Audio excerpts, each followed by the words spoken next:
Welcome back to the Engine Builder Show. I'm Gabe Arnold. I'm the founder and CEO of Business Marketing Engine. And this week, we're going to be talking about how to improve your website so it actually gets the results that you need. And today, I want to share with you 3 simple changes to make to your website so that it generates better leads. So stay tuned and I'll share that with you.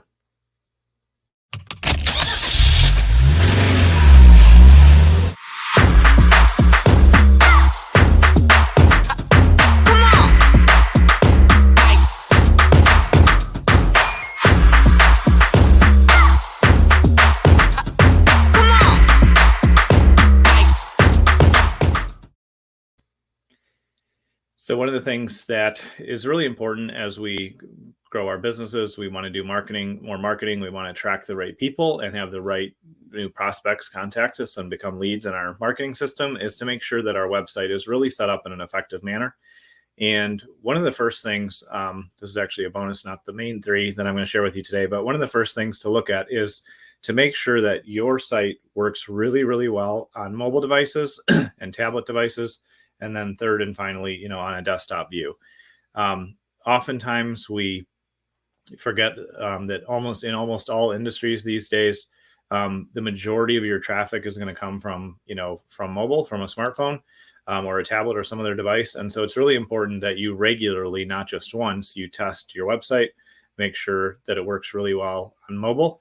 And we're going to get into some more specifics, around that this week. But once you've done that, the other thing to pay attention to is make sure that it's really easy to contact you. So the first thing that I see that most people miss when they're building a website is making sure that the phone number is in the header for your company, the best way to contact you, and make sure that it's clickable. So if somebody clicks it, it automatically starts calling. Well, you won't get tons of leads from that or tons of, calls depending on the industry you're in.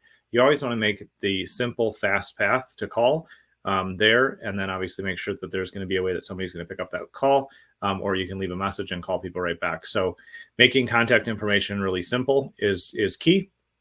The second thing that's definitely a good idea as well is offer a live chat on the site where it's a real person, somebody ideally from your team, but if not, you can outsource it to another live chat surface and really educate them well. But ideally, it's somebody on your team or yourself that can pick up those live chats, because when people are gathering information and they want to find out, how to work with you or what you offer, they are going to respond the best to having a real, live, natural conversation. And there's definitely times, contact forms are a good idea. Having the phone number, having other options is always a great idea. But anytime that you can have live chat right there, it allows somebody to find out, get their questions answered right away. And you start the conversation. And you definitely want all of your marketing, all of your interaction with your prospects to be very conversational. Because that's what's going to make it feel natural and easy for them to find out information, decide if they're, the right fit to work with you, and vice versa. So it's really important to do that as well.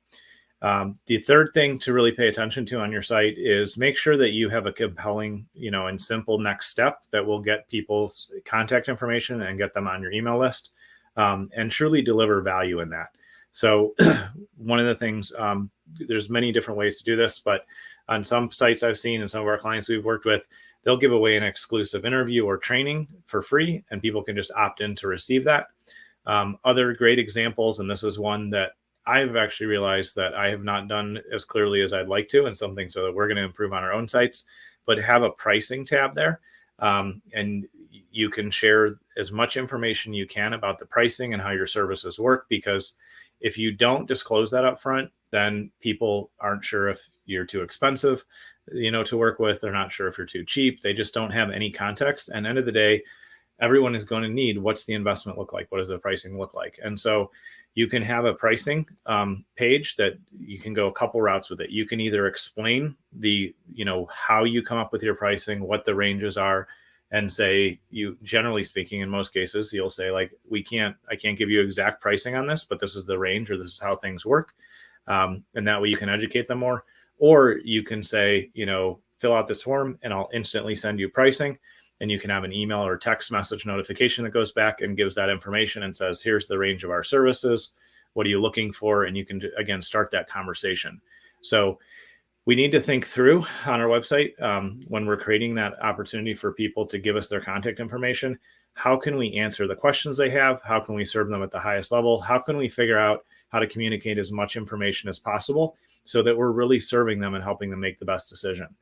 When we use too much industry jargon language and, things that don't make sense to our average, client that comes to the site, or when we hide information and think we have to deal with that inside the sales conversation or another process, well, there are times to do that. It's more the exception than the rule anymore, because if you clearly spell out, here's the process, here's how we're going to work together, and here's the pricing, and here's the results, and here's how you reach us, the more transparent you are, the easier it is going to be for that prospect to begin trusting you. And they'll be able to very quickly self-select into your process and say, yeah, this works for me. Or they'll say, oh, that's not a good fit for me, and they're going to go somewhere else. And they're saving you time and you're saving their time. So that's where we really can serve our audience with clarity and as much information up front as possible. So one of the things that I've noticed recently that I'm working to improve on is not just sharing my ideas or thoughts or like things that we do, but really starting to ask myself, like, what are the questions that I get asked on a regular basis from prospects and clients? What do I see people asking in other, communities and forums and groups? And what do I see people searching for? And my goal is to focus on answering the questions that everybody's asking. And that should be your goal as well. Clearly get a list and a clear understanding of what people are asking before they engage with your type of service, and then work on creating content, videos, everything on your site, options for them to opt in or download information. Make sure everything leads towards answering the questions that your prospects have about your products, your services, how to maintain something if they invest in it with you, what the steps look like. The more clarity, you bring to that, the easier it's going to be for you to take somebody by the hand and guide them through the process. And the more transparent you are, the more they're going to trust you at the outset. So taking that approach is what will help you be successful. So just to recap, remember that your phone number is in the header. So if somebody does want to call, you can even put call or text or whatever your phone setup is there. They can reach you right away. Have real live chat on the site with a live real person, not just a bot. Because I've seen multiple studies and tests ourselves. When you have somebody that's live there and pops up and is ready to talk to somebody and it's a real person, you can start more conversations. And then to get somebody to opt in so you can nurture them and follow up with them and serve them, give a really clear, compelling reason to take the next step, whether it's an exclusive training, whether it's a guide or a resource or a tool, or even putting pricing up and say, if you want to get pricing, I can give you instant pricing. I just need some basic information. And then you can give them, a range on pricing or budgets, or you can start that conversation. So I hope that's useful to you. Again, all this week, we're going to be talking about things you can do to really get maximum performance out of your website. And tomorrow, we're actually going to talk about how to make your website attractive to Google and your prospective customers, so you get more traffic. So I appreciate you taking time to tune in today. If you need any help with optimizing your website, building a new site, building any software, anything like that, you can reach us at businessmarketingengine.com. I appreciate you taking time with us today, and I will see you tomorrow.